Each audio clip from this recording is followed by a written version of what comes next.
Hi! Sunday காலையில எழுந்திரிக்கும் போதே time 8 மணி ஆயிடுச்சுங்க. கடகடன்னு வந்து கிச்சன்லாம் கிளீன் பண்ணிட்டு, இன்னைக்கு பிளான் என்ன பண்ணியிருந்தேன்னா, பிரேக்ஃபாஸ்ட்க்கு அப்படியே சுட சுட பூரியும், வெஜிடபிள்ஸ்லாம் போட்டு ஒயிட் குருமா பண்ணுவாங்கல்ல, அதான் நான் ஃபர்ஸ்ட் டைம் ட்ரை பண்ணியிருந்தேன். ரொம்ப சூப்பரா இருந்ததுங்க. சென்னையில வேற அப்படியே கிளைமேட் சூப்பரா இருந்தது. அதுக்கு இந்த பிரேக்ஃபாஸ்ட் நான் நேத்து நைட்டே பிளான் பண்ணிட்டேன்.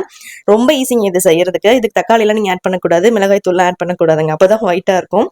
நான் பார்த்தீங்கன்னா, பீன்ஸ், கேரட், அப்புறம் காலிஃப்ளவர், உருளைக்கிழங்கு இது மட்டும் தான் காய்கறி போட்டிருந்தேன். நீங்க வேணும்னா பச்சை பட்டாணி கூட ஆட் பண்ணிக்கலாம். ஸோ எல்லாமே கட் பண்ணி வச்சுட்டு ஒரு குக்கர்லயே அப்படியே இன்னைக்கு ரெடி பண்ணிட்டேங்க.